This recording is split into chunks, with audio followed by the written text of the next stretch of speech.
Hello guys, welcome back to my channel. അപ്പോൾ ഞാൻ ഇന്നിവിടെ വന്നിരിക്കുന്നത് നല്ല ഈസി ആയിട്ട് ഉണ്ടാക്കാൻ പറ്റുന്ന ഒരു മോര് കറി അല്ലെങ്കിൽ മോര് കാച്ചിയതെന്ന് പറയാം, അതിൻ്റെ റെസിപ്പി ആയിട്ടാണ് കേട്ടോ. വളരെ ഈസിയാണ്.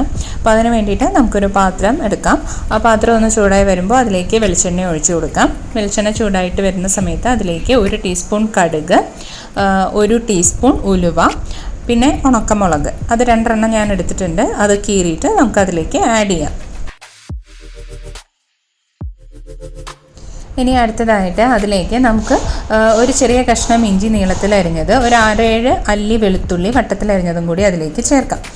അതൊന്ന് എണ്ണയെ കിടന്ന് ചൂടായിട്ട് വരുമ്പോൾ നമുക്ക് പിന്നെ ചേർക്കാനുള്ളതാണ് ചുവന്നുള്ളി. ഞാനൊരു 10 ചുവന്നുള്ളി ഞാൻ എടുത്തിട്ടുണ്ട്. അത് നീളത്തിലരിഞ്ഞ് വെച്ചതും, ഒരു 3 പച്ചമുളക് നീളത്തിലരിഞ്ഞിട്ടതും. പച്ചമുളകിൻ്റെ എരിവിനനുസരിച്ച് നിങ്ങൾക്കത് എടുക്കാം കേട്ടോ. ഇത് അത്യാവശ്യം എരിവുള്ളതായത് കാരണം ഞാൻ 3 പച്ചമുളക് എടുത്തിട്ട് നടുവേ കീറിയിടുകയാണ് ചെയ്തത്. ഇനി ഇതെല്ലാം നന്നായിട്ടൊന്ന് സോഫ്റ്റായിട്ട് വരട്ടെ. ഒരുപാട് അങ്ങനെ മുരിയണ്ട, ഇതൊന്ന് നന്നായി ഒന്ന് സോഫ്റ്റായിട്ട് വന്നാൽ മാത്രം മതിയാകും.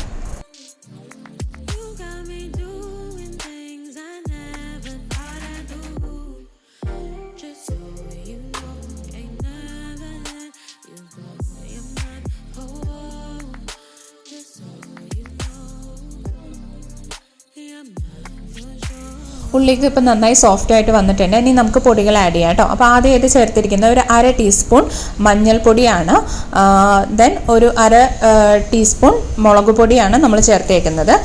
ഒരുപാട് എരിവ് നമുക്കിതിന് വേണ്ട കേട്ടോ. അപ്പോൾ നമ്മൾ ഓൾറെഡി പച്ചമുളക് ചേർത്തിട്ടുള്ളത് കാരണം നോക്കിയിട്ട് മുളക് പൊടി ചേർത്താൽ മതിയാകും. അത് കഴിഞ്ഞിട്ട് പിന്നെ ചേർത്തിരിക്കുന്നത് കായപ്പൊടിയാണ്. അത്യാവശ്യം നല്ലൊരു പിഞ്ച് തന്നെ ഞാൻ കായപ്പൊടി ചേർത്തിട്ടുണ്ട്. അതാണ് ഇതിന് ആ ഒരു ഫ്ലേവർ, നല്ലൊരു അടിപൊളി ടേസ്റ്റ് ഇതിന് കൊടുക്കുന്നത്. അതൊക്കെ കഴിഞ്ഞ് ആ പൊടികളെല്ലാം ഒന്ന് മുരിഞ്ഞ് വരുമ്പോൾ നമ്മളിതിലേക്ക് തൈര് ആഡ് ചെയ്യുകയാണ്.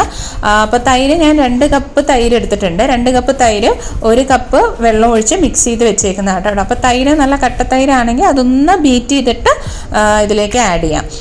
പിന്നെ ഇത് തൈര് ഒരുപാട് അങ്ങനെ തിളച്ച് പോകണ്ട, അപ്പോൾ അത് പിരിഞ്ഞതുപോലെ ആകും. ഒന്ന് ചൂടായാൽ മാത്രം മതി. ഇനി അതൊന്ന് നന്നായിട്ട് മിക്സ് ചെയ്യാം. മിക്സ് ചെയ്തിട്ട് ഉപ്പ് നോക്കുക. ഉപ്പ് പാകത്തിന് ഉപ്പ് നമുക്ക് ആഡ് ചെയ്ത് കൊടുക്കാം. അപ്പോൾ ഇത് തിളയ്ക്കണ്ട, അത് പ്രത്യേകം ശ്രദ്ധിക്കുക. ജസ്റ്റ് ഒന്ന് ചൂടായി വന്നാൽ മതിയാകും. ഞാനിപ്പോൾ തീ ഓഫ് ചെയ്യുകയാണ്. നമ്മുടെ മോരുകറി ഇവിടെ റെഡി ആയിരിക്കുകയാണ്. നല്ല അടിപൊളി ടേസ്റ്റാണ് കേട്ടോ. ചോറിൻ്റെ കൂടെ അല്ലാതെ വെറുതെ കുടിക്കാനും ഒക്കെ ആയിട്ട് അടിപൊളിയാണ്. അപ്പോൾ നിങ്ങൾ ഇതൊന്ന് ട്രൈ ചെയ്ത് നോക്കുക. ഇഷ്ടപ്പെട്ടാൽ ലൈക്ക് ചെയ്യുക, സബ്സ്ക്രൈബ് ചെയ്യുക.